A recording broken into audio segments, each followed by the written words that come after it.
Plane जब चलता है ऊपर तो प्लेन में आपको कुछ नहीं दिखता है ना, ना तो कोई नया रास्ता है, ना कोई नया ऑब्जेक्ट रास्ते में आने वाला है, ना कोई क्रॉसिंग आने वाली है। तो उससे ड्राइवर क्या हो जाता है, मतलब जो उसका पायलट है वो क्या हो जाता है, एक तरीके से हम कह सकते हैं कि एक बोर हो जाता है और इसको हेलुजिनेशन होता है। हेलुजिनेशन मतलब भ्रम की स्थिति होती है कि एक जैसे ही रास्ता दिख रहा है। समुंदर के ऊपर अगर वो चल रहा है और हल्का उजाला है अगर है तो नीचे समंदर भी नीला है, ऊपर आसमान भी नीला है, तो उनको पता ही नहीं चलता है कि समंदर कौन सा है और आसमान कौन सा है। तो उसके लिए उनको बहुत ज़्यादा ट्रेनिंग की ज़रूरत होती है। तो ऐसी कंडीशंस में लगातार जब एक ही जैसी चीज़ हमको करनी है तो उसके लिए क्या कर देते हैं, वो ऑटो पायलट ऑन कर देते हैं, है ना। ऑटो पायलट उस प्लेन को उड़ाता रहता है, उसको सारी कोऑर्डिनेट्स वगैरह सब पता होता है कंप्यूटर, तो वो उड़ाता है। तो उसको भी हम क्या कहेंगे, आर्टिफिशियल इंटेलिजेंस। बट वो भी अपने हिसाब से कोई डिसीजन नहीं ले सकता है ना। कुछ भी अगर होता है तो फिर से पायलट को आकर के उसको टेक ओवर करना पड़ेगा। तो आर्टिफिशियल इंटेलिजेंस का मतलब क्या हुआ कि जहां पर मशीन अपने हिसाब से निर्णय ले सके, है ना, डिसीजन ले सके कंडीशन के अकॉर्डिंग, उसको हम कहेंगे कि वो आर्टिफिशियल इंटेलिजेंस है। ठीक, अपना डिसीजन बदल सके, नया डिसीजन ले सके और अपनी गलतियों से क्या कर सके, सीख सके। ये तीन चीज़ें उसके अंदर होनी चाहिए, तभी हम उसे कहेंगे आर्टिफिशियल इंटेलिजेंस। फिर उसके बाद हमने इसका इतिहास पढ़ा दिया था आपको। किसने बनाया था आर्टिफिशियल इंटेलिजेंस सबसे पहले? जॉन मैकार्थी, है ना। कौन सा ईयर था हमारे पास? 1955, है ना। 1955 में जॉन मैकार्थी ने आर्टिफिशियल इंटेलिजेंस का, हम कह सकते हैं कि एक तरीके से फादर है वो, ठीक है, फादर ऑफ आर्टिफिशियल इंटेलिजेंस। ठीक, उसके बाद अलग अलग कंपनी ने अलग अलग अपने अपने ईयर पर काम किया, वो सब हम कल देख चुके हैं। ठीक, उसके बाद हमने क्या पढ़ा था इसके अंदर?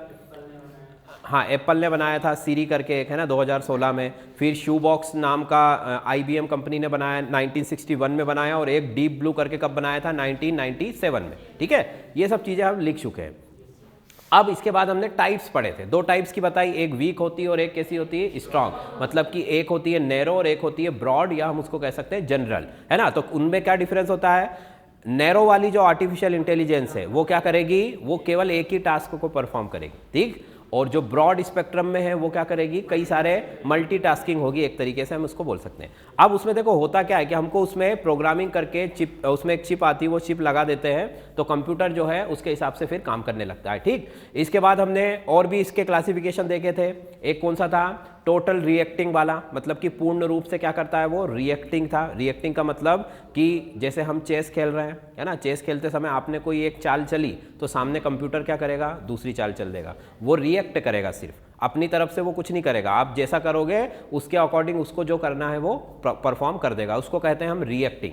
उसकी कोई मेमोरी नहीं होती है। ठीक, मेमोरी उसके पास नहीं होगी। अगर आपने कोई इसको गलत चाल भी चली तो वो याद नहीं रखेगा अगली गेम के लिए, वो केवल एक ही गेम पर कंसंट्रेट करेगा। ठीक, उसके बाद क्या था? Memory plus reacting. हमने एक ऐसा सिस्टम बनाया जिसमें हमने थोड़ी सी मेमोरी भी डाल दी और साथ में क्या कर दिया, उसको रिएक्टिंग बना दिया। ठीक, तीसरा कौन सा था? जिसके पास खुद का ब्रेन हो, जो कि बहुत ही एक हाइपोथेसिस है ना, मतलब कल्पना में है अभी, वो चीज़ें अभी है क्या? नहीं है। मतलब कि ऐसा कंप्यूटर, ऐसी मशीन जैसे कि टर्मिनेटर, जैसे कि एवेंजर्स मूवी में जो रोबोट्स होते हैं वो सब अपने हिसाब से काम करते हैं, उनकी अपनी सोच है, वो अपनी जाति को बचाना चाहते हैं, वगैरह वगैरह बहुत सारी चीज़ें, है ना। तो वो सब चीज़ अभी पॉसिबल नहीं है। हमने केवल क्या बनाया अभी तक कि रिएक्ट कर सके वो, और साथ में उसकी थोड़ी सी मेमोरी हो जो अपनी गलतियों से थोड़ा बहुत वो क्या कर सकेगा, सीख सकेगा। उसके अलावा कुछ नहीं है। ये टेक्नोलॉजी छोटे रोबोट्स में ज़्यादा कारगर है बड़े रोबोट्स के कंपैरिजन में। क्यों? क्योंकि छोटे रोबोट्स में एनर्जी का प्रॉब्लम ज़्यादा नहीं होता है ना। और बड़े रोबोट्स में सबसे पहले तो हमको उसको ऑपरेटिंग के लिए बड़ी बैटरी वगैरह चाहिए होती है, तो वो एक्सपेंसिव भी होता है, और साथ में वो जल्दी हम कह सकते हैं कि वो जल्दी उसका जो टाइम पीरियड है वो कम होगा, है ना, जल्दी खराब हो जाएगा। ठीक, ये सब चीज़ें हमने देख ली थी। इसके अलावा हमने नुकसान देखे थे, है ना। आर्टिफिशियल इंटेलिजेंस से क्या क्या नुकसान होते हैं भाई? कि हमारी डिपेंडेंसी बढ़ जाएगी, हम निर्भर हो जाएंगे मशीनों के ऊपर। जिस तरीके से आज हम निर्भर है मोबाइल टीवी के ऊपर, है ना, या बाइक के बिना हम कहीं जा नहीं सकते पैदल, है ना। तो साइकिल चलाना तो छोड़ ही दो, पैदल भी नहीं जा सकते। क्यों? ये सब डिपेंडेंसी हो चुकी, जिसकी वजह से हमारे हेल्थ पर जो है एडवर्स इफेक्ट आ रहा है ना, विपरीत प्रभाव पड़ रहे हैं कि भाई व्यक्ति में मोटापा बढ़ रहा है, आंखें खराब हो रही है, बुद्धि जो क्षमता है वो क्या हो रही है, कम हो रही है। ठीक है, ये सब चीज़ें इसके साइड इफेक्ट है। अगर फ्यूचर के अंदर, है ना, अब देखो जैसे कि हमारे स्पेस स्टेशन में जो हमारे अंतरिक्ष यात्री है ना, एस्ट्रोनॉट्स वगैरह जो है, वो लोग क्या करते हैं, वहाँ पर ग्रेविटी नहीं है, है ना। ग्रेविटी के बिना हमारी जो मसल्स है वो क्या हो जाती है, वीक होने लगती धीरे धीरे टाइम के साथ, ठीक। क्योंकि ग्रेविटी अगर हमें, जैसे मान लो कि जो जिम में लोग होते हैं ना, वो वेट जितना उठाओगे उतनी मसल्स क्या होंगी, स्ट्रांग होती है। तो वैसे ही यहाँ पर जब आप ऊपर रहोगे वहाँ पर तो आपका वेट ही नहीं है, वेट का मतलब कि आपको फील नहीं होगा, क्योंकि वहाँ ग्रेविटी ना के बराबर है, होती जरूर है पर ना के बराबर है। तो अगर यहाँ पर आप 1 घंटे एक्सरसाइज करते हो तो वहाँ पर आपको 4-5 घंटे एक्सरसाइज करनी पड़ेगी। तो वो जो एस्ट्रोनॉट्स हैं उनको मेंटेन रखने के लिए अपने आप को बहुत सारी चीज़ें करनी पड़ती है। क्यों? क्योंकि वहाँ ग्रेविटी नहीं है और मशीनों से ही सारा काम हो रहा है। खाने पीने जैसी बेसिक चीज़ों के साथ उनको क्या करना पड़ता है, स्ट्रगल करना पड़ता है। तो वैसे ही अगर आप मशीनों पर निर्भर हो जाओगे पूरी तरीके से, तो ये बेसिक जो चीज़ें हमारे शरीर के लिए जो आवश्यक है, जो क्रमिक विकास ने हमको दी है, वो सब क्या हो जाएंगी, प्रभावित हो जाएंगी। और इसी की वजह से फिर क्या होगा, बहुत सारी दिक्कतें आने लगेंगी, ठीक। ये कुछ उसके नुकसान थे। आज हम पढ़ने वाले हैं क्या, फायदों के बारे में। आर्टिफिशियल इंटेलिजेंस के क्या फायदे हैं। देखो, सबसे पहले तो ऑटोमेशन। ऑटोमेशन का मतलब लिखते चलो, है ना, स्वचालित कार्य, या हम कह सकते हैं कि ऑटोमेशन या ऑटोमेटिक जिसको हम कहते हैं। अब देखो, इसमें ऑटोमेशन में क्या, बहुत सारी चीज़ें हैं। एक तो हमने सिर्फ कारों का एग्जाम्पल दिया, कुछ ऐसी कार्स डेवलप हो चुकी हैं, कुछ ऐसे सिस्टम डेवलप हो चुके हैं जो कि कार में फिट कर दिए जाते हैं, है ना। और वो कार क्या करती है कि वो स्टार्टिंग से लेकर, मतलब गाड़ी स्टार्ट करने से लेकर के और पूरा टास्क परफॉर्म करने तक वो पूरा अपने आप ही करती है, ठीक है। मतलब कि उसमें कैमरास लगे होंगे ताकि वो आसपास देख सके, उसको एक प्रॉपर रास्ते का रूट दिया जाता है जो जीपीएस से कनेक्टेड होता है ना। वो ऊपर से उसको रास्ता बताता है कि भाई तुमको इसी रास्ते से चलना है। अगर इधर उधर लाइन उसकी हुई तो क्या होगा, वो गाड़ी वहीं रुक जाएगी, ठीक है। सामने से अगर कुछ आ रहा है तो उसको कैसे रिएक्ट करना है, वो भी चीज़ उसको सिखाई जाएगी। मतलब टोटल उसकी प्रोग्रामिंग की जाएगी, ठीक। और ऐसे प्रोजेक्ट हो चुके हैं ऑलरेडी, है ना, पर चूंकि ये बहुत अभी महंगे हैं, है ना। आप कभी अगर ये डिस्कवरी चैनल वगैरह देखते हो ना, डिस्कवरी साइंस, तो उसमें ये ऐसी इनोवेटिव चीज़ें बताते रहते हैं। तो ये सब चीज़ें ऑलरेडी हो चुकी, बड़ी बड़ी कंपनियां इस पर काम कर रही हैं, बट वो अभी लोगों के लिए अवेलेबल नहीं है। क्यों? क्योंकि वो बहुत ज़्यादा महंगी है। दूसरी समस्या क्या है उनके साथ, दूसरी समस्या है कि वो एक प्रॉपर रूट पर चल सकती है। अब जैसे आपको ऐसे रूट पर जाना है जो मैप में है ही नहीं, है ना, जीपीएस भी जहाँ तक नहीं पहुँच सकता है। जैसे कि हमारा गांव देहात का कोई रास्ता है ना, अब वो तो मैपिंग में नहीं है, तो वो गाड़ी तो वहीं जाके रुक जाएगी क्योंकि उसको मालूम ही नहीं आगे का रास्ता, है ना। अब बड़े बड़े जो विकसित देश हैं हमारे, डेवलप कंट्री, उसमें क्या होता है कि पूरे जो उनके रोड्स हैं वो सब मैप्ड है ऑलरेडी, है ना। मतलब कि सब कुछ उनके वहाँ पर जो है मशीनों के द्वारा, सैटेलाइट के द्वारा वहाँ पर अगर वो ऐसा सिस्टम बनाते हैं, इवन ट्रैफिक लाइट्स भी जो है वहाँ की इतनी एडवांस है कि अगर मान लो कोई इमरजेंसी व्हीकल आ रहा है 2 किलोमीटर दूर से भी, तो वो उसके लिए आगे से ही रास्ता क्लियर करना शुरू कर देती है ना। ऐसे हमारे सिस्टम है, पर यहाँ पर वो चीज़ पॉसिबल है क्या? नहीं। दूसरी चीज़ की ये जो गाड़ी है ये बिल्कुल प्लेन रोड पर चलती है। प्लेन रोड का मतलब कि रोड ख़राब नहीं होना चाहिए, ज़्यादा गड्ढे नहीं होना चाहिए उसके अंदर, और हमारे यहाँ तो आपको पता ही है ना, तो वहाँ पर भी पॉसिबल नहीं है। तो इस तरीके से कुछ इसमें कंडीशंस है। ये तो पहली चीज़ हो गई। दूसरा देखो, फैक्ट्रीज जो है हमारी, है ना, फैक्ट्रीज के अंदर ज़्यादातर यूज़ होता है। अभी ये सब चीज़ें तो भूल जाओ कि हमारी कारें अपने आप चलेंगी या हमारे लिए कोई रोबोट आ जाएगा सर्व करने के लिए, ये सब चीज़ें सेकेंडरी है। फर्स्ट क्या हो रहा है, फैक्ट्रीज जितनी भी प्रोडक्शन हो रहा है वो आज की डेट में 30 से 40% जो है मशीनों के द्वारा काम किया जा रहा है। आदमी वहाँ पर भी है, वर्कर वहाँ पर भी हैं, पर वो क्या कर रहे हैं, सिर्फ उनको ऑपरेट कर रहे हैं, ठीक है। कैसे? असेंबली लाइन चल रही है ना, मान लो पैकेजिंग हो रही है किसी चीज़ की, दवाई की पैकेजिंग हो रही है, तो वो सब काम किससे होता है? मशीनों के द्वारा होता है। एक स्टेप हुआ, एक के बाद दूसरा हुआ। जैसे मान लो एक कोल्ड ड्रिंक है ना, कोल्ड ड्रिंक आपने बनाया, तो कोल्ड ड्रिंक की बोतल क्या करेगी, मशीन खाली कोल्ड ड्रिंक की बोतल उठाएगी, उसको धोएगी, उसके बाद उसको सुखाएगी, उसके बाद उसको स्टरलाइज करेगी। स्टरलाइज करना मतलब उसमें जो भी जर्म्स वगैरह उसको मारना, है ना। फिर उसको सीधा करेगी, उसमें कोल्ड ड्रिंक डालेगी, कोल्ड ड्रिंक के डालने के बाद उसमें ढक्कन लगाएगी, ढक्कन लगा के पैक करेगी, है ना। पैक करके फिर उसका जो है पूरा एक बॉक्स बना करके और बाहर निकाल देगी। ये पूरा काम किसके द्वारा हो रहा है? मशीनों के द्वारा। इसमें किसी भी तरह का कोई भी जो है ह्यूमन बीइंग काम नहीं करेगा, वो केवल उसकी देखरेख करेगा, है ना, कि भाई कहीं मशीन रुक तो नहीं गई, कहीं ऐसा तो नहीं हो गया, वैसा तो नहीं हो गया, कुछ एरर तो नहीं आ गया, इस तरीके से वो उसको सिर्फ कंट्रोल करेगा। तो ये पूरा काम किसके द्वारा होता है? आर्टिफिशियल इंटेलिजेंस हम इसको कह सकते हैं, पर वो किस तरीके की है? केवल वो प्रोग्राम हमने उसको किया हुआ है कि आपको ये काम करना है। अगर कुछ ऐसी चीज़ आ जाती है जो उसके प्रोग्राम में नहीं है तो क्या होगा? मशीन रुक जाएगी, ठीक है। मशीन को एक ही चीज़ सिखाई जाती है, कुछ समझ में ना आए तो क्या करो? रुक जाओ। ये उसकी प्रोग्रामिंग में डाल दिया जाता है तो वो रुक जाएगी, ठीक।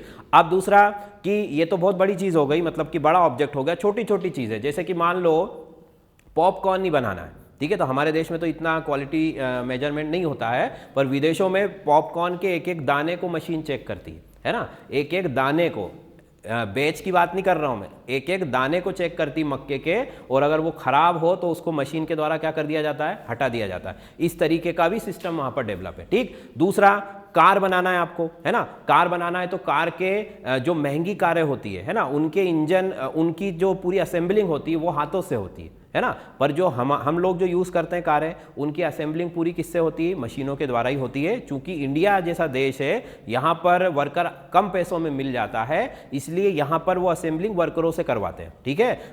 अगर आप दूसरी कंट्रीज में जाओगे तो वहाँ वर्कर बहुत कम मिलते हैं, है ना, क्योंकि वहाँ पर जो है जनसंख्या, पॉपुलेशन वैसे ही कम है। हमारे यहाँ तो आसानी से 8-10 हज़ार में किसी को कोई भी वर्कर मिल जाता है, ठीक, पर वहाँ पर ऐसा नहीं। तो वो क्या करते हैं कि जो कारें हैं उनकी असेंबलिंग भी किससे करा रहे हैं, पूरी मशीनों से करा रहे हैं। इंजन को अगर छोड़ भी दो तो इंजन के अलावा, है ना, उसकी बॉडी है, उसके व्हील्स हैं, उसके टायर्स है, उसकी इलेक्ट्रॉनिक्स है, ये सारी चीज़ें कौन बना के दे रही है, मशीन। फिर उसको पेंट करने का काम तो हर जगह मशीनों से ही होता है, इंडिया में भी मशीनों से होता है और वहाँ पर भी मशीनों से होता है। जो महंगी गाड़ियाँ उनको अगर छोड़ दे तो उनके बाद का सारा काम यही करता है, ठीक। तो ये चीज़ हो गई। तो मतलब कहने का क्या हुआ कि आर्टिफिशियल इंटेलिजेंस का सबसे ज़्यादा यूज़ कहाँ पर हो रहा है, प्रोडक्शन लाइन में। किसी भी तरीके का कोई भी प्रोडक्शन हो, ठीक है, चाहे वो दवाइयों से लेकर खाने पीने की चीज़ें हो या हमारे यूज़ करने की चीज़ें हो, इवन ये कंप्यूटर, लैपटॉप जो भी है, सब कुछ उसका प्रोडक्शन कैसे हो रहा है, कंप्यूटर ऑपरेटेड सिस्टम से होता है या आर्टिफिशियल इंटेलिजेंस, ठीक। उसके अलावा देखो अगला यूज़ हमारा कौन सा है कि ये जो है हम कह सकते हैं ना इसको कि कॉम्प्लेक्स जो टास्क है हमारे, है ना, कॉम्प्लेक्स का मतलब जटिल कार्य। जटिल कार्य का मतलब कि जैसे कि कहीं पर आपको मान लीजिए ऐसी जगह पर जाना है या किसी सैनिक को भेजना है जहां पर उसकी जान का खतरा है ना, जैसे मान लो कोई बम लगा हुआ है, अब पता नहीं कि बम फटने वाला है कि नहीं फटने वाला है, तो आप क्या करोगे कि हम हमारे सैनिक की जान बचाने के लिए क्या करेंगे, वहाँ पर पहले किसको भेजेंगे, मशीन को या रोबोट को। वो रोबोट जाकर चेक करेगा, बाय चांस बम फट भी जाता है तो क्या होगा, ज़्यादा से ज़्यादा एक मशीन का नुकसान होगा, ठीक है, पर जो इंसान है उसकी जान जो हो जाएगी वो क्या हो जाएगी, बच जाएगी, ठीक। तो इस तरीके के जो रिस्क वाले टास्क हैं, है ना, चाहे वो सर्चिंग के लिए हो रहे हो, जैसे कि वैज्ञानिक होते हैं ना कुछ लोग जो कई ऐसी जगहों पर जाकर सर्च करते रहते हैं, जैसे वॉल्केनो की स्टडी करना है, वहाँ चले गए तो वहाँ पर भी खतरा है ना, वहाँ पर पता लगा कि पूरी जो चट्टान है वो नीचे चली गई तो गए वो भी, तो वो क्या करते हैं, वहाँ पर भी मशीनों की मदद लेते हैं, ठीक है, तो वहाँ पर काम आती है। फिर कहीं पर आग लगी है या इमरजेंसी है, ऐसी जगहों में भी मशीनें काम आती है, ठीक है, वो लोगों को बचा सकती है बिना किसी की जान खतरे में डाले, ठीक। फिर तीसरा कि जो सफाई का काम होता है ना, बड़ी बड़े जो हमारे है ना सीवरेज, गटर के अंदर जब सफाई करने उतरता है कोई व्यक्ति, तो आपने सुना होगा ना कई बार कि गैस की वजह से उसकी मौत हो गई, है ना, डूबने की वजह से वो मर गया। तो ये सब चीज़ें से बचने के लिए वहाँ पर भी किसका यूज़ किया जा सकता है, मशीनों का यूज़ किया जा सकता है, जिससे कि हमारा जो ह्यूमन बीइंग है उसकी लाइफ को क्या किया जा सकता है, सेव किया जा सकता है, ठीक। तो ये चीज़ हो सकती है ना, मतलब कि जो भी ऐसे टास्क है जिसमें मानव की जो जीवन है उसको खतरा है, ऐसी जगहों पर हम मशीनों का यूज़ कर सकते हैं, चाहे वो सेना में, मिलिट्री से लेकर के कोई भी डेली वर्क रूटीन कुछ भी हो, उन सब में इसका यूज़ हम कर सकते हैं, ठीक। चलो फिर इसके बाद क्या है हमारा कि तेल वगैरह जो हमने ऑयल वगैरह निकाला ज़मीन के अंदर से, ठीक है, उसकी सर्चिंग के लिए अब वो भी क्या होता है, ड्रिलिंग का काम कई कई घंटों तक चलता है, ठीक है, कई कई घंटों तक चलता है। तो वो ऑपरेटर भी जो होता है वहाँ पर जैसे पायलट की तरह वो भी क्या होने लगता है, समुद्र के अंदर वो भी बोर होने लगता है। तो वो काम भी कौन करता है, फिर आर्टिफिशियल इंटेलिजेंस मतलब मशीनों के द्वारा किया जाता है समुद्र के अंदर खुदाई का। फिर उसके बाद में बात करूँ तो ऑपरेशंस, सर्जरी, है ना, दवाइयों के साइड इफेक्ट, ये सब चीज़ें देखी जा सकती हैं किसके द्वारा, पहले ही हम देख सकते हैं हमारी आर्टिफिशियल इंटेलिजेंस के थ्रू। बड़े बड़े प्रोग्राम, जैसे मान लो कोई बहुत बड़ी बिल्डिंग बनानी है आपको, है ना, अब बिल्डिंग बनानी है तो पहले क्या किया जाता था कि जो भी आपको प्रोजेक्ट बनाना उसका मॉडल बनाया जाता था, है ना, मतलब कि मैन्युअली बनाया जाता था उसको थर्माकोल से या लकड़ी से या किसी भी चीज़ से, और उसके ऊपर फिर सारे टेस्ट किए जाते थे, ठीक। पर अब मान लो मुझे 100 मंजिल की बिल्डिंग बनाना है इस तरीके से, है ना, और मैं ये चाहता हूँ कि इस बिल्डिंग के बनने से पहले अब मैं इसका अगर मॉडल बना करके इसको सारी चीज़ें इस पर टेस्ट कर, सारी चीज़ें टेस्ट करने का मतलब क्या क्या चीज़ है कि भाई जो 100 मंजिला बिल्डिंग होती है उसमें अगर आप ऊपर की तरफ जाकर खड़े होगे कभी, तो वहाँ पर हवा आपको ऐसे लगेगी जैसे कि आप बहुत तेज स्पीड से बाइक चला रहे हो, है ना, मतलब कि बहुत तेज हवा चलती है ऊपर की तरफ, आप किसी पहाड़ी पर ही चले जाओ, है ना, जो 100-200 फीट भी अगर ऊंची है, तो वहां पर आपको बहुत तेज जो है एयर का टर्बुलेंस महसूस होगा, है ना। क्यों होगा? क्योंकि जैसे जैसे ऊपर जाओगे हवा तेज होती जाएगी। तो अब ये सारी चीज़ों की स्टडी करने के लिए वो क्या करते हैं कि उन्होंने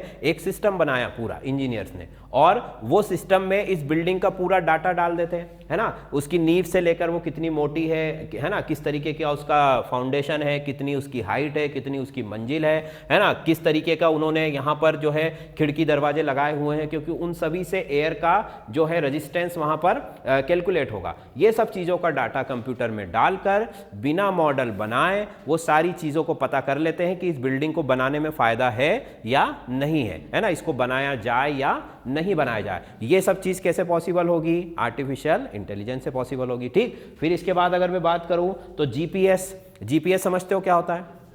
क्या होता है?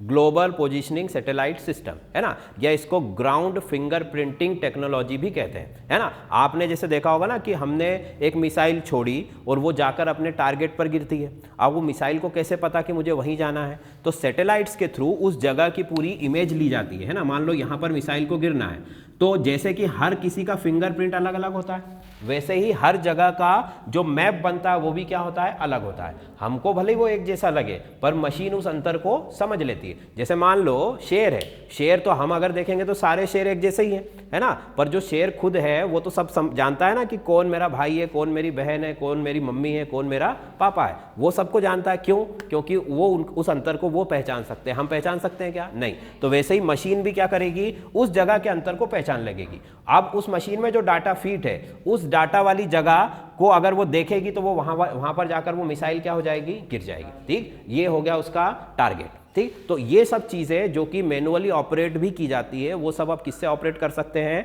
आर्टिफिशियल इंटेलिजेंस, मतलब कि एआई के थ्रू। एआई पूरा काम करेगी, इंसान को करने की कुछ ज़रूरत नहीं है। ऑटोमेटिक टारगेट सेट भी करेगी, टारगेट की प्रोग्रामिंग भी करेगी और जाकर के उसको हिट भी करेगी। ये तीनों काम वो कर सकती। ठीक, ये हो सकता है। तो जीपीएस कारों में भी यूज़ होता है, गाइडेड मिसाइल्स में भी यूज़ होता है, हथियारों में मतलब, और जो जैसे भी हमने कहा ना बड़ी बड़ी बिल्डिंग्स बनानी है, तो जैसे 100 मंजिल की बिल्डिंग बन रही है, तो वो सीधी बन रही है कि नहीं बन रही है, उसके लिए हम वो टूल तो नहीं लगा सकते, वो जो हमारे मिस्त्री लोग लगाते हैं ना एक धागे में लटका के, क्या बोलते हैं उसको? पता नहीं क्या बोलते हैं ना, एक छोटा सा लोहे का वो रहता है उसमें गोला, और उसको इस तरीके से लटका के वो चिपका के देखते हैं कि दीवार सीधी जा रही है कि नहीं जा रही है ना। तो ये टेक्नोलॉजी तो हम यूज़ नहीं कर सकते। ठीक है, तो जीपीएस का यूज़ किया जाता है ताकि जो इमारत है वो पूरी एक जैसी ऊपर से नीचे तक बने। क्योंकि अगर इमारत में मान लो चौथी मंजिल पर 1 मिलीमीटर का भी अगर डिफरेंस आ गया, तो वो बढ़ते बढ़ते ऊपर की मंजिल पे 100 मिलीमीटर हो जाएगा। ठीक है, तो हमारी मीनार पूरी क्या हो जाएगी? टेढ़ी हो जाएगी। तो इस वजह से उसका यूज़ भी कैसे किया जाता है? जीपीएस के द्वारा उसको ऊपर से सैटेलाइट देखती रहती है कि ये जो इमारत है वो सही बन रही है या नहीं बन रही है। ये सब चीज़ें पॉसिबल किससे है? Artificial intelligence. ठीक, उसके अलावा दुबई आपने देखा होगा, दुबई मतलब टीवी में तो देखा ही होगा हमने, वहाँ पर बड़े बड़े आइलैंड बनाए हुए आर्टिफिशियल आइलैंड, मतलब समंदर के अंदर, वहाँ जगह की कमी है, तो उन्होंने क्या किया, जैसे बुर्ज खलीफा बना हुआ है और भी दूसरे कई सारी इमारतें बनी हुई है, तो वो लोग क्या करते हैं, समंदर के अंदर रेत डालना शुरू करते हैं, है ना, रेत डाल के एक तरीके का आइलैंड बना लेते हैं इस तरीके से, ये समंदर का पानी है, और फिर इसके ऊपर बिल्डिंग बनाते हैं। ठीक, तो ये सब कंस्ट्रक्शन भी बिना जीपीएस के पॉसिबल नहीं है, और जीपीएस के साथ साथ वहाँ पर एआई का भी होना जरूरी है। ठीक, इसके अलावा इसका यूज़ हम बात करें कि हमारा नॉर्मल सा कीबोर्ड है ना, जो हम कीबोर्ड चलाते हैं, ये कीबोर्ड भी इंटेलिजेंट होता है। कैसे? वो हमको हमारी गलती बता देता है। आपने कोई गलत स्पेलिंग अगर टाइप की तो वो आपको तुरंत बता देगा। ठीक, दूसरी चीज़ कि अगर आपने नेट पर एक बार कोई चीज़ सर्च कर ली, है ना, तो फिर उसी से रिलेटेड, है ना, उसी से रिलेटेड आपके स्क्रीन पर एड आने लगते हैं, है ना, उसी से रिलेटेड ऐड आने लगते हैं, उसी से रिलेटेड दूसरी साइट आपके सामने शो होने लगती है। तो ये सब काम भी कौन करता है? आपका सिस्टम करता है, जो कि कैसा है, होशियार है, वो समझ गया है कि आपने क्या सर्च किया एक बार, तो उसी से संबंधित वो आपको कई सारे ऑप्शन देता है ताकि कुछ ना कुछ आप खरीद लो और उनका फायदा हो जाए। इस तरीके से वो उनको सेट किया जाता है। ठीक, फिर अगला देखो, इसके अलावा देखो चिकित्सा क्षेत्र हो गया, कृषि क्षेत्र में हम क्या कर सकते हैं? कृषि क्षेत्र में बहुत सारी चीज़ें की जा सकती है। कैसे कि नई नई वेराइटीज़ जो हम बना रहे हैं वो तो है ही, साथ में जो बड़े बड़े पॉली हाउस है हमारे, उनका पूरा मैनेजमेंट जो है कंप्यूटर ऑपरेटेड सिस्टम से किया जाता है। पॉली हाउस का मतलब अभी मैं बताऊंगा, इसके बाद जो हम टॉपिक शुरू करने वाले हैं वो भी हमारा एग्रीकल्चर से रिलेटेड ही है, टेक्निक्स ऑफ एग्रीकल्चर। तो उसमें देखो, पॉली हाउस का मतलब कि एक फ्रेम बनाया, उसके ऊपर पॉलीथीन चढ़ा दिया, है ना, उसके अंदर आप खेती कर रहे हो। अब उसके अंदर क्या क्या चीज़ें हमको देखनी है, टेम्परेचर देखना है, दूसरा ह्यूमिडिटी मतलब कि आर्द्रता देखना है, तीसरा उसके अंदर आपको क्या देखना है कि फसलों जो कार्बन डाइऑक्साइड छोड़ती है ना, भाई जो ग्रीन क्रॉप्स हैं वो क्या करेंगी, कार्बन डाइऑक्साइड छोड़ेंगी दिन के समय, और रात के समय वो क्या करती हैं उसको मतलब दिन के समय कार्बन डाइऑक्साइड ग्रहण करती है ना, लेती हैं, और रात के समय कार्बन डाइऑक्साइड छोड़ती हैं। तो उसका बैलेंस आपको बना के रखना पड़ेगा। अगर कार्बन डाइऑक्साइड ज़्यादा हो गई तो क्या होगा कि वहाँ पर फसलें ग्रो नहीं कर पाएंगी। फिर दूसरा पॉलिनेशन तो खैर वहाँ नहीं होता है, क्योंकि वहाँ तो सेल्फ पॉलिनेटेड क्रॉप्स यूज़ की जाती है, वो चारों तरफ से बंद होता है, तो कीड़े मकोड़े जाने का तो कोई सवाल ही नहीं है। फिर मिट्टी का पीएच आपको देखना है ना, मिट्टी में नाइट्रोजन की कितनी अमाउंट है, पोषक तत्वों की कितनी मात्रा है, वो सब देखना है। तो ये सब चीज़ें इंसान अगर कंट्रोल करेगा तो ह्यूमन एरर होगा, मिस्टेक होगी, पर यही सब चीज़ें अगर, और कूलिंग सिस्टम है ना, गर्मियों के दिनों में पॉली हाउस के अंदर बहुत ज़्यादा गर्मी होती है क्योंकि वो बंद होता है, तो वहाँ कूलिंग सिस्टम भी लगाए जाते हैं। तो वो ये सारे सिस्टम का जो ऑपरेशन है वो कौन करेगा, फिर कंप्यूटर करेगा। किसके अकॉर्डिंग, आप बस उसको इतना बता दो कि हमको ये वाली फसल उगानी है, उसके पास पूरा डाटा है कि इस फसल के अंदर क्या क्या चीज़ें लगेगी, कितना टेम्परेचर मुझे रखना है और किस तरीके के से इसको उगाना है, वो सब काम फिर क्या कर देगा, अपने आप स्वचालित रूप से हो जाएगा। तो ये भी किसके मदद से होगा, आर्टिफिशियल इंटेलिजेंस की मदद से। ठीक, इस तरीके से और भी एग्रीकल्चर में जैसे मौसम की जानकारी देना, ठीक है, किसानों को सही समय पर कौन सी फसल लगाना है वो बताना, है ना, तो ये सब सिस्टम मोबाइल में भी आ गए। अब तो ऐप होते हैं कई तरीके के, है ना, हर फील्ड के लोगों के लिए ऐप है हमारे पास, तो वो ऐप या मोबाइल या कंप्यूटर जो भी है वो सब क्या है, वो यही सब काम तो कर रहा है, आर्टिफिशियल इंटेलिजेंस ही है वो एक तरीके से, वो हमको हमारी हेल्प करता है। उससे क्या होगा, प्रोडक्शन बढ़ेगा।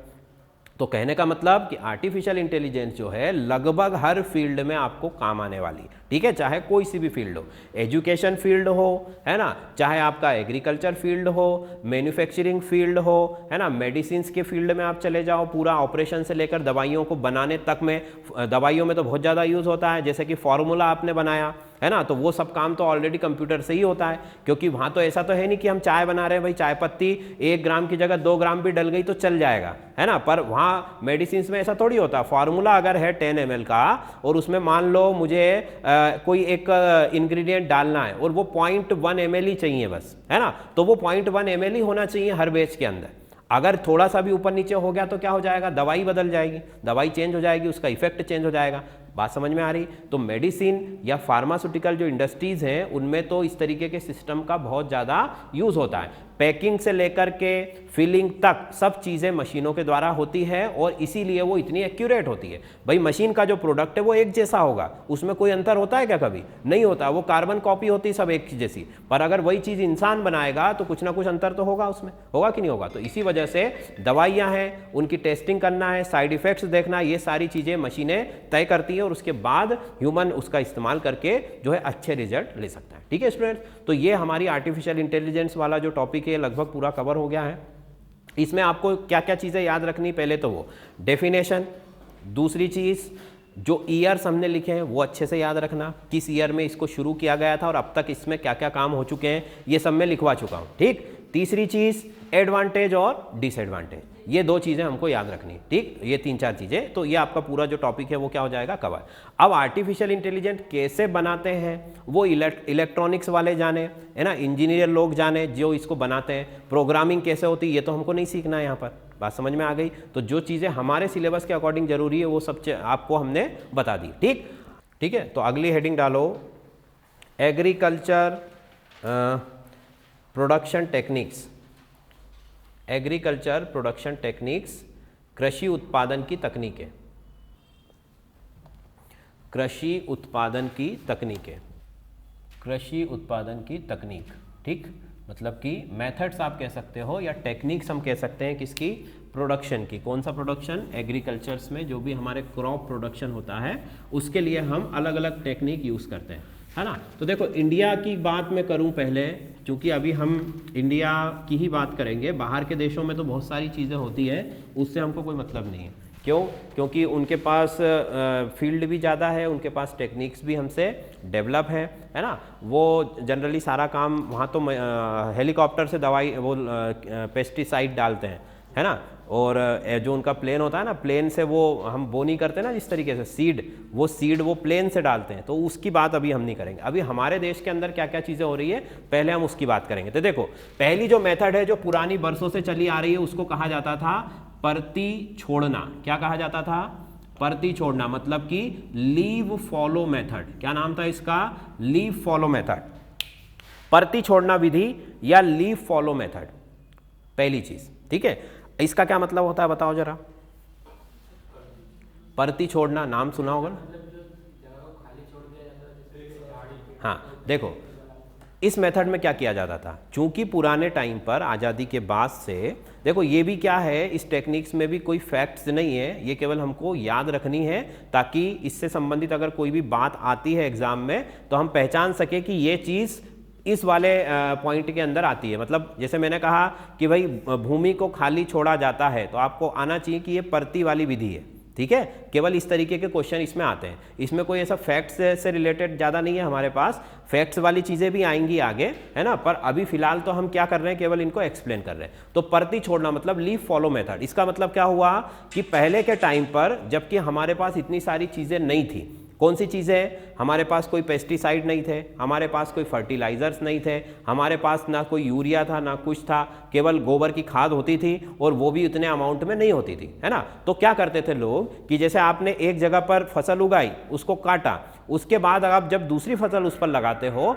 तो वो उतना अच्छा उसमें प्रोडक्शन नहीं आता है। क्यों? क्योंकि भूमि के जो भी पोषक तत्व है उन पोषक तत्वों को पहली फसल ऑलरेडी क्या कर चुकी है, ले चुकी है ना। जैसे कि ये हमारी फील्ड है, यहाँ पर आपने क्रॉप्स लगाई इस तरीके से, है ना। अब इसके अंदर जो जो भी चीज़ें हैं, जैसे मान लो नाइट्रोजन है इसके अंदर कार्बन है, इसके अंदर आप कहेंगे कि यूरिया है ना, यूरिया हम लिख सकते हैं।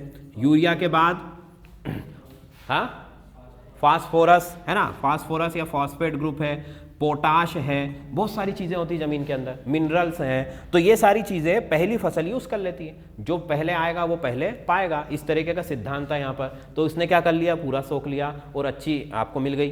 बट दूसरी फसल जब आपने लगाई तो क्या हुआ, उसमें आपको उतना बेहतर प्रोडक्शन नहीं मिला।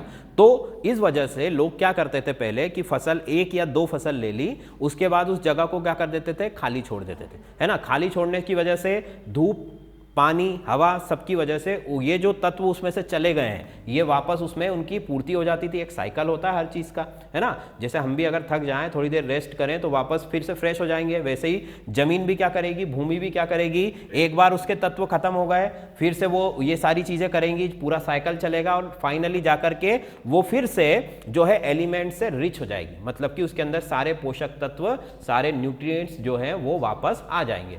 अब 1 या 2 साल के बाद फिर से उस जगह पर क्या किया जाता था, खेती की जाती थी। इसी वजह से भारत में प्रोडक्शन पहले बहुत कम होता था। जमीनें लोगों के पास ज़्यादा थी क्योंकि जनसंख्या कम थी, ठीक है, पर उसके बाद भी प्रोडक्शन कैसा होता था, कम होता था। क्यों? क्योंकि मान लो उसको छोड़ो, मैं आपको एग्जाम्पल देता हूँ। हमारे गांव में एक के पास 70 एकड़ ज़मीन थी। कितनी थी? 70 एकड़, हमारे दादाजी बताते हैं। और वो उस ज़मीन में से केवल कितना उगा पाता था, उसके खाने लायक उसके गेहूं होते थे बस, मतलब कि जितना वो खा सकता था, उनके घर में जो भी लगता था 15-20 कुंटल, वो जो गेहूं था वो उगा पाता था बस, वो इतनी बड़ी ज़मीन में। क्यों? क्योंकि पहली चीज़ तो उतनी बड़ी ज़मीन को जोतेंगे कैसे भाई, है ना। बैलों के द्वारा वहाँ पर होगा, जो कि कमर तोड़ मेहनत होती है ना। बैलों के द्वारा काम होगा सारा। उसके बाद में इतनी बड़ी जगह का मैनेजमेंट कैसे होगा, है ना। जानवर भी कई सारे हैं, वो फसलों का नुकसान कर देते हैं और साथ में पोषक तत्व भी खत्म हो गए। लोगों को इतना आइडिया होता नहीं था कि ऐसी भी कोई चीज़ होती है ज़मीन के अंदर, है ना, पोषक तत्व वगैरह। वो तो यही मानते हैं भाई ज़मीन में डालेंगे उग जाएगा, ठीक है। तो ये सब चीज़ें, तो इस विधि को क्या कहा जाता है, परती छोड़ना। इसमें 1 साल, 2 साल या ज़्यादा से ज़्यादा 3 साल के लिए ज़मीन को खाली छोड़ दिया जाता है। और ये चीज़ आज भी होती है ना। पर अब ये कितने समय के लिए हो गई है, केवल 2 से 3 महीने। 2 से 3 महीनों के लिए 2 और 3 मंथ जो है हमारे, उन मंथ्स के लिए केवल इस जमीन को छोड़ा जाता है गर्मियों के दिनों में। और इसके लिए नया टर्म कौन सा आया है? सोलराइजेशन। क्या टर्म आया है? सोलराइजेशन, मतलब कि सूर्य के ताप में धरती को तपाना। क्या मतलब होता है इसका? सूर्य की जो किरण होती है सीधी, उसके अंदर भूमि को तपने के लिए छोड़ देना। गर्मियों में ये किया जाता है ना। जैसे मान लो आपने सोयाबीन लगाई पहले बारिश के दिन में, सोयाबीन के बाद क्या लगा सकते हैं हम? चना या गेहूं लगा सकते हैं, वो लगाया। उसके बाद जमीन को, जिसके पास पानी होता है वो तो तीसरी फसल भी ले लेता है ना, मूंग वगैरह लगा देते हैं, तो वो ले करके जमीन को क्या कर दिया जाता है? छोड़ दिया जाता है ना। तो 2-3 महीनों के बाद, चाहे वो पॉली हाउस के अंदर हो चाहे पॉली हाउस के बाहर हो, पॉली हाउस में तो बहुत ज़्यादा जरूरी होता है ये सोलराइजेशन करना। क्यों होता है? क्योंकि वहाँ साल भर सूरज की सीधी किरण कभी पड़ती नहीं है, वो तो अंदर है, शेड के अंदर है ना। जिससे क्या होता है? फंगस वगैरह का बहुत ज़्यादा प्रॉब्लम होता है जमीन के अंदर, फंगस उगाती, क्योंकि सूरज की किरणें जो है जरूरी होती है। जैसे हम भी अगर मान लो बहुत दिनों तक अगर एक धूप में ना जाएंगे तो हमारे को भी क्या हो जाएगा? स्किन इन्फेक्शन होने लगेंगे, है ना। आपकी जो स्किन है उससे संबंधित बीमारियां होने लगेंगी। क्यों? क्योंकि सूरज की किरणें वहां पर जाकर क्या करेगी? जर्म्स को किल करेगी। वैसे ही पॉली हाउस के अंदर 2-3 महीनों के लिए जगह को खाली छोड़ना बहुत जरूरी है। उसके अगर नहीं किया तो प्रोडक्शन आपका बाहर वाली फील्ड से भी कम हो जाएगा। और जनरली हमारे यहाँ यही होता है, और इसीलिए लोग कहते हैं कि पॉली हाउस बेकार चीज़ है। क्यों? क्योंकि उसका वो पूरा मैनेजमेंट उनको पता नहीं होता है और वो उसको सही तरीके से कर नहीं पाते हैं, और फाइनली फिर उनका जो कंक्लूजन होता है वो ये होता है कि पॉली हाउस बेकार है। तो पहली विधि हो गई हमारी परती छोड़ना, है ना। दूसरा है हमारे पास साइक्लिक प्रोसेस, साइक्लिक मेथड या साइक्लिक प्रोसेस, या इसको कहा जाता है चक्रीय विधि। चक्रीय विधि, चक्रीय विधि में क्या करेंगे भाई हम? चक्री विधि में क्या किया कि भाई लोगों ने देखा कि भाई ऐसे तो बहुत नुकसान है, जमीन को साल 2-2 साल के लिए छोड़ें अगर, तो उसमें कोई फायदे वाली बात ही नहीं है ना। एक साल उससे प्रोडक्शन लेंगे, दूसरी बार फिर उसको छोड़ना पड़ेगा, नहीं तो कुछ नहीं आएगा। तो उन्होंने क्या किया? कुछ ऐसी फसलों का सिलेक्शन किया, है ना। ऐसी फसलों को सेलेक्ट किया जो कि अलग अलग भूमि के अलग अलग स्तर से पोषण को उठाती है। मतलब कि आपकी जो सॉइल है उसमें अलग अलग लेवल पर अलग अलग चीजें हैं। मान लो हमारी सॉइल इतनी मोटी है ना, ये हमने मान लीजिए ये 1 मीटर या आधा मीटर, है ना, आधा मीटर से 1 मीटर की इसकी सॉइल की जो है थिकनेस है, मोटाई है, ठीक। अब आपने क्या किया? पहले 2 तरीके की फसलों का यहाँ पर कॉम्बिनेशन लगाया जाता है ना। पहले तो जिसको हम कहा जाता है कि जो दलहन वाली फसलें होती, दलहन मतलब जो दालें जिनसे बनती है ना, चाहे वो लाल तुअर हो, चना हो, है ना, इस तरीके की चीज़ें। तो ये दालें वाली फसलें हो गई एक तो हो गई कौन सी? हमारे गेहूँ, अनाज वाली फसलें, जैसे कि गेहूं हो गया, मक्का हो गया। तो इन दोनों में अंतर क्या होता है? आपने पढ़ा होगा ना कि बायो में, जिसने नहीं भी पढ़ा हो, छोटी क्लासेस में हम पढ़ते हैं कि एक होती है एक बीज पत्री और दूसरी कौन सी होती है? द्विबीज पत्री। मतलब एक फसल का बीज जो होता है वो सिंगल पीस होता है, दूसरी क्रॉप का जो सीड है वो कैसा है? उसमें 2 पीस निकलते हैं। जैसे चने का बीज अगर आप खोलोगे तो उसमें 2 पार्ट्स निकलेंगे, पर गेहूं में ऐसा होता है क्या? नहीं होता है। तो इन दोनों में अंतर क्या होता है कि इससे क्या होता है कि जो आपका गेहूं होता है उसकी जो जड़ है ना, उसकी जड़ थोड़ा नीचे तक जाती है, उसको कहा जाता है मूसला जड़। हिंदी में क्या कहा जाता है उसको? मूसला जड़। मूसला जड़ का मतलब कि एक जैसे तना ऊपर जाता है ना, वैसे ही रूट भी क्या होती है? नीचे जाती है ना। तो वो गहराई में जाती है, डीपनेस उसकी ज़्यादा होती है। और जो आपकी दलहन वाली फसलें हैं वो किस तरीके से फैलती हैं? वो इस तरीके से फैलती, मतलब कि जो सॉइल है उसके पैरेलल जाएगी और ये क्या होगी? 90 डिग्री के एंगल से अंदर जाएगी, ठीक है। तो आप क्या करो कि ये 2 फसलों का हमने कॉम्बिनेशन लगा लिया। एक फसल ने क्या किया? गहराई से पोषण ले लिया, दूसरी फसल ने ऊपर से ले लिया। तो एक ही साल के अंदर 2 चीजें हमारे पास हो गई, मतलब कि 2 बार हमने फसल ले ली और हमारा प्रोडक्शन क्या हो गया? डबल हो गया। ये चीज पहले लोगों को पता नहीं थी, पर धीरे धीरे जैसे जैसे नॉलेज बढ़ा, है ना, लोगों ने मॉडर्न जो एग्रीकल्चर टेक्निक्स है उनको अपनाना शुरू किया, तो इस तरीके की चीजें होने लगी। और चक्री विधि जो है आज की डेट में सबसे ज्यादा कैसी है?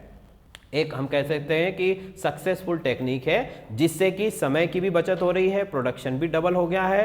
अब तो खैर हम अगर भूमि में पोषक तत्व खत्म भी हो गए, है ना, जो न्यूट्रिशन वैल्यू उसकी कम भी हो गई, तो ऊपर से डाल दिया जाता है ना। फर्टिलाइजर्स बहुत सारे आ गए, केमिकल सारे, यूरिया डाल दिया, है ना, जो भी इसको रिक्वायरमेंट है। आजकल तो किसान पहले मिट्टी का सैंपल लेकर उसको लैब में टेस्ट करवा लेते हैं कि इसमें क्या क्या चीज़ें कम है, क्या क्या चीज़ें ज़्यादा है, ठीक है। कम वाली चीज़ों को वो डाल देता है, ज़्यादा वाली चीज़ों को नहीं डालता है। ठीक, पानी की कितनी ज़रूरत होगी वो भी बता देगा, पीएच इसका कितना रखना है वो भी बता देगा, सारी चीज़ें हो जाएंगी, जिसकी वजह से जो साइक्लिक प्रोसेस है वो बहुत ज़्यादा अच्छे से वहाँ पर क्या हो जाती है, कंप्लीट हो जाती है। ठीक है, तो साइकिल का मतलब कि एक चक्र बनाना, एक फसल लगाई उसके बाद आपको दूसरी फसल इस तरीके की लगानी पड़ेगी, है ना। अगर पहली ये लगाई है तो दूसरी ये लगानी पड़ेगी, और अगर पहली ये लगा दी है तो दूसरी ये लगानी पड़ेगी। अगर आपने इसी के जैसी फसल दूसरी बार भी लगा दी तो क्या होगा, आपको फायदा होगा क्या, नहीं होगा। ठीक है, ये इसमें ध्यान रखना पड़ेगा। तो ये साइक्लिक विधि है, एक चक्री विधि, पूरे साल का एक चक्र बना लिया जाता है, और उसमें साथ में ये वाली जो मेथड है इसको भी आपको फॉलो करना पड़ेगा। ठीक, अब चक्री विधि में 2-3 आपके जो है मेथड्स आती हैं। पहला आती है बाई क्रॉप्स, हम उसमें लगा सकते हैं, मतलब 2 फसलों का चक्र बना सकते हैं, जैसे कि अभी हमने बताया। ठीक, फिर एक होती है 3 फसल वाली, जिसमें हम 3 फसल को इस तरीके से लगा सकते हैं, है ना, 1 2 3 करके, या मतलब एक साल में आप 3 फसल ले सकते हो। क्यों, क्योंकि आजकल जो वेराइटीज आ रही हैं वो 3 या 4 महीने में तैयार हो जाती हैं, है ना।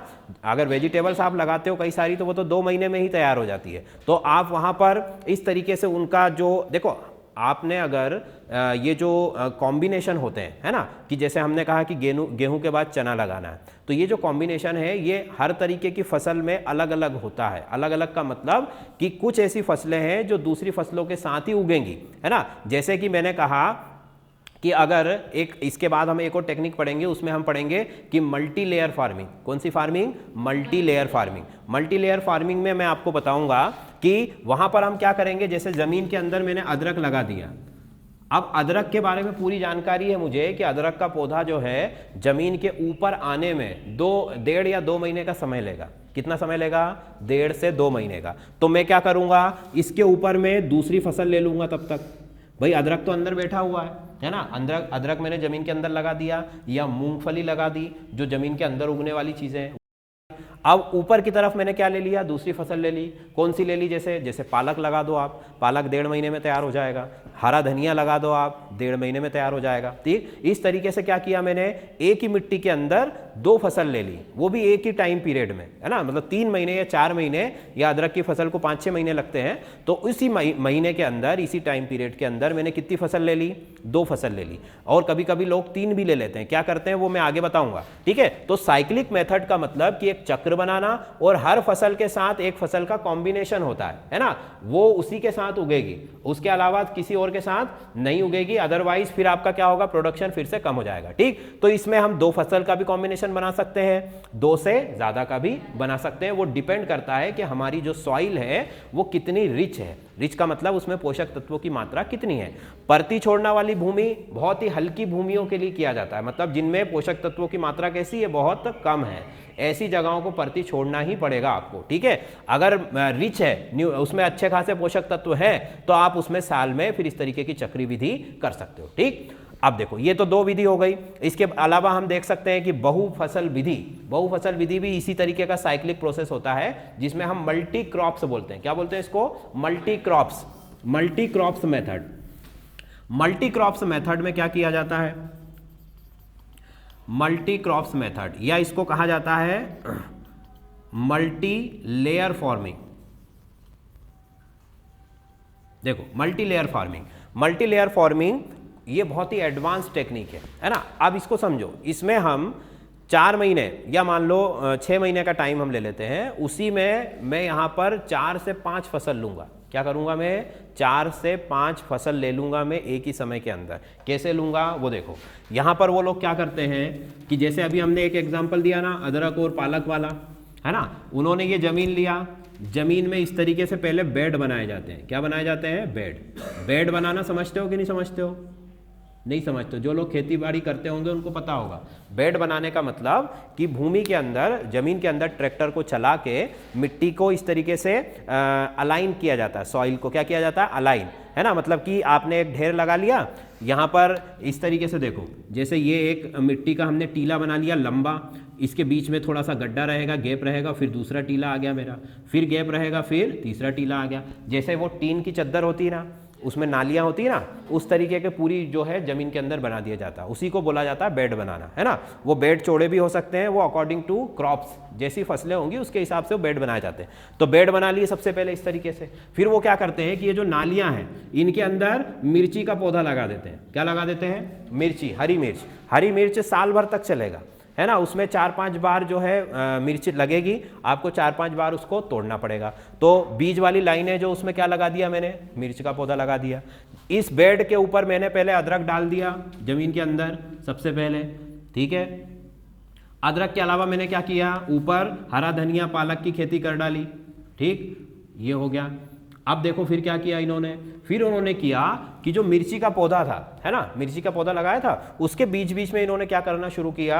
इन्होंने बेल वाला पौधा लगाया। कौन सा लगाया?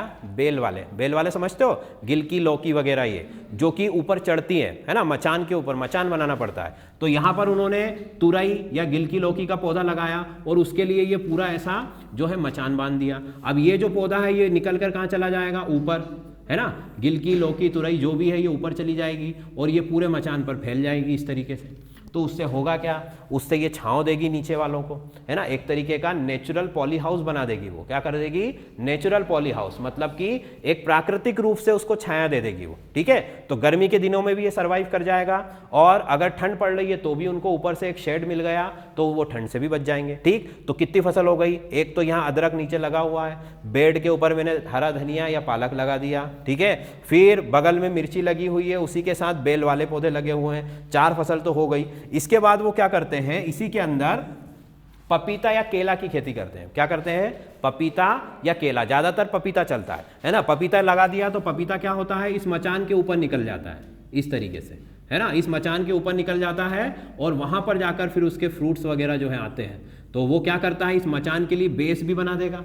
भाई जो आपको मचान बनाने के लिए बांस वगैरह डंडे तो गाड़ने ही पड़ेंगे ना, तो वो डंडे का जो यूज़ है वो कौन पूरा कर रहा है? वो आपका जो है ये पपीते का जो तना है ना, पपीते का जो स्टेम है वो पूरा कर दे रहा है। तो इस तरीके से एक ही खेत के अंदर एक ही साल में या एक ही सीजन में वो कितनी फसल लगा रहा है? 5 फसल लगा रहा है, ठीक है। हालांकि पपीते का पौधा बड़ा होने में टाइम लगेगा, है ना। तो ये पूरा जो शेड है जो इस तरीके का दिख रहा है, इसको कंप्लीट होने में 4 से 5 महीने लगेंगे, है ना। पर ये जब प्रोडक्शन देना शुरू करेगा तो क्या करेगा? ये एक साथ आपको, और इसमें देखो वैरायटी हो गई। मान लो जैसे हम एक ही फसल की खेती कर रहे हैं, अब वो फसल खराब हो गई तो क्या हो जाएगा? हमारा नुकसान हो जाएगा। पर हम तो कई तरह की फसल लगा रहे हैं तो कोई ना कोई फसल तो प्रोडक्शन दे के जाएगी। तो मतलब कि किसान का नुकसान होने की जो संभावना है वो यहाँ पर कम हो जाती है, ठीक है। इस टेक्निक को कहा जाता है मल्टी लेयर फार्मिंग। पर अब फायदे तो हमने बता दिए, अब इसके नुकसान भी है। भाई जब ये इतनी फायदेमंद है तो हर कोई क्यों नहीं लगा रहा है ना। पहली चीज़ है कि अगर ये इतनी फायदेमंद है, एक साल में 5-5 फसल यहाँ पर ले रहे हो, तो हर किसान इसको क्यों नहीं लगा रहा है? तो उसकी समस्या क्या है? सबसे बड़ी इसकी समस्या है कि यहाँ पर आपको जो वर्किंग है आपका, जो मतलब आप कह सकते हो कि जो आपकी मेहनत है वो क्या हो जाएगी? बहुत ज़्यादा बढ़ जाती है, ठीक। अलग अलग बेड बनाना, अलग अलग मचान बनाना, और उसमें खर्चा लगता है। फिर भाई बांस भी आपको लाना पड़ेगा। अब ज़मीन कोई ऐसी छोटी मोटी जगह तो है नहीं, 1 एकड़ में ही 4000 स्क्वायर मीटर है ना। अगर आप उसी में केवल बांस का मचान बनाते हो तो कम से कम 15 से 20 हज़ार का खर्चा आता है, क्योंकि बांस लगेगा, तार लगेगा, उसके बाद में प्लास्टिक का तार लगेगा, है ना, लोहे की रॉड्स भी लगेंगी। तो ये सब खर्चा बहुत ज़्यादा होता है। तो बेसिकली मचान वाली जो वेजिटेबल्स होती हैं उनमें यही प्रॉब्लम आती है, सबसे बड़ी चीज़ कि इसका कॉस्ट कैसा है? ज़्यादा है। ये फ़ायदा जरूर दे के जाएगा, पर इन्वेस्ट करने के लिए भी तो किसान के पास कुछ होना चाहिए। हमारा किसान तो वैसे ही गरीब है ना, वहाँ तो वैसे ही बहुत समस्या है। तो वो इस तरीके का जो पूरा मॉडल है वो तैयार नहीं कर पाता है, ठीक। दूसरी बात हमने कहा कि इसमें आपको मेहनत बहुत ज़्यादा लगानी पड़ेगी, है ना। कोई भी बीमारी आएगी तो अब 4 फसल है तो 4 तरह की बीमारी आएगी उसके अंदर, तो आपको पेस्टिसाइड जो है उसमें 4 तरीके का यूज़ करना पड़ेगा। दूसरी बात, चारों फसलों की जानकारी आपको होनी चाहिए। पहली चीज़, बिना जानकारी के, भाई कहते हैं ना विद्वान लोग, बिना जानकारी के कोई युद्ध जीता नहीं जा सकता, ना कोई काम किया जा सकता है। तो जानकारी यहाँ भी होनी चाहिए पूरी कि अदरक की फसल को कब खाना चाहिए, कब पानी चाहिए, कब दवाई चाहिए, है ना, ये सब चीज़ें जाननी। तो ये तो 5 फसल है तो 500 के बारे में जानकारी होनी चाहिए। तो पहली चीज़ कॉस्टिंग, दूसरी चीज़ इसमें मेहनत बहुत ज़्यादा होती है। तीसरा कि ये कम से कम ये 2 साल के लिए फिर आपकी ज़मीन जो है ये बुक हो जाती है। मतलब कि आप उसमें आपने पपीता अगर लगाया है तो वो 1-1.5 साल तो चलेगा कम से कम, है ना, कम से कम साल भर तो चलेगा ही। तो साल भर बाद उसमें फ्रूट आना शुरू होंगे, तो मतलब कि ये जो ज़मीन है आपकी ये 1 साल के लिए क्या हो गई, फिर बुक हो गई। उसमें फिर आप दूसरा कुछ भी काम नहीं कर सकते हो। मतलब कि अगर आप चाहो भी कि इसको हटा के मैं इसको पूरा तोड़ के और नई चीज़ लगा दूं तो वो भी पॉसिबल नहीं है। ठीक है, तो मल्टी लेयर फार्मिंग बहुत एडवांस टेक्नोलॉजी है, बट उसमें दिक्कतें अभी यही है। आज तो किसान क्या करता है, आलसी तो सभी हो ही गए हैं, चाहे वो किसान हो चाहे हम लोग हो, कोई भी हो। क्या करता है, जाके खेत में ट्रैक्टर घुमाया एक बार, फिर दूसरी बार जाके सीडिल से पूरा बोनी करके आ गया घर पे, और 1 महीने बाद फिर दवाई देना है, 2 महीने बाद पानी लगाना है, बस ये सब चीज़ें करके। और मुश्किल से अगर वर्किंग आवर आप निकालो, एक अच्छा अगर किसान है जो मशीनों से काम करता है, तो वो बहुत ही कम मेहनत में जो है अपनी फसल तैयार कर लेता है। ठीक, दूसरी बात कि फिर अभी जो आंदोलन चल ही रहा है उसके ऊपर MSP, है ना, जो फसलें हैं जिन पे MSP मिलती है आजकल किसान वही लगा रहा है। तो उसकी वजह से क्या होता है कि उन फसलों का प्रोडक्शन तो बहुत ज़्यादा बढ़ गया, देश को बेचना पड़ रहा है। ठीक, और जो फसलें हमारे यहाँ कम है वो कोई लगा ही नहीं रहा है। उसकी वजह से भी किसानों को क्या हो रही है, या हमारी जो कृषि व्यवस्था है वो कैसी हो रही है, वो बिगड़ रही है। तो सबसे पहले MSP मिले या ना मिले वो अलग मैटर है, मिलना चाहिए, पर उससे ज़्यादा अगर हम इस बात पे ध्यान दें कि आपके देश में आपको कितना गेहूं चाहिए 1 साल में, तो किसानों को बता दो कि भाई हमको इतना गेहूं चाहिए, इतना आप लगाइए, इतनी दालें चाहिए, इतनी सब्जियां चाहिए, इतना प्याज चाहिए, इतना आलू चाहिए। तो वो बजट अगर हमारा सही होगा और किसान अगर उस हिसाब से काम करेगा तो देश को ना बाहर से कुछ लेना पड़ेगा, ना कभी चीज़ों के भाव इतने ज़्यादा बढ़ेंगे कि वो बिल्कुल हमारे खरीद से बाहर हो जाएं, और ना इतने ज़्यादा कम होंगे कि किसानों को उसको फेंकना पड़े। ठीक है, तो सबसे पहला मैनेजमेंट इसकी आवश्यकता है। ठीक है, तो मल्टी लेयर फार्मिंग बहुत अच्छा ऑप्शन है, परंतु इसमें समस्याएं जो वो मैंने आपको बता दी। ठीक, इसके अलावा ये फार्मिंग की कुछ टेक्निक्स है।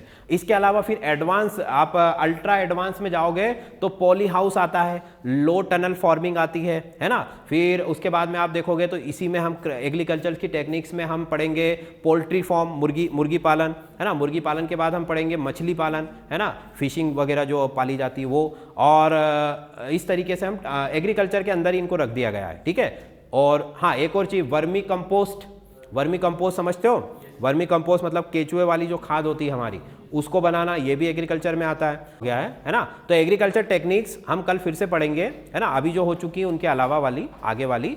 तो अभी हमने सिर्फ क्या बताया आपको, अभी देखो, फिर अब मैं आपको ये भी बताऊंगा कि जैसे मैंने कहा परती छोड़ना है, तो किस राज्य की किस भूमि को इस तरीके की खेती के लिए उपयुक्त है वो बताऊंगा मैं आपको। मतलब अलग अलग स्टेट के अकॉर्डिंग परती छोड़ना वाली जो मेथड है, मल्टी लेयर वाली जो मेथड है, वो अलग अलग स्टेट में अलग अलग ज़मीनों के लिए ज़मीन के हिसाब से होती है ना। ऐसा तो है ही नहीं कि मैं चिकनी मिट्टी वाली ज़मीन है वहाँ पर मैं ऐसी फसल लगाऊँ जो हमारी जो है लाल पीली मिट्टी में उगती है, ऐसा तो नहीं होगा। तो वो भी हम देखेंगे कि भाई ये मेथड हमारे देश के किस राज्य में होती है, कितनी एकड़ ज़मीन पर होती है, ये सब चीज़ें में हम आपको कल बताएंगे। ठीक है भाई।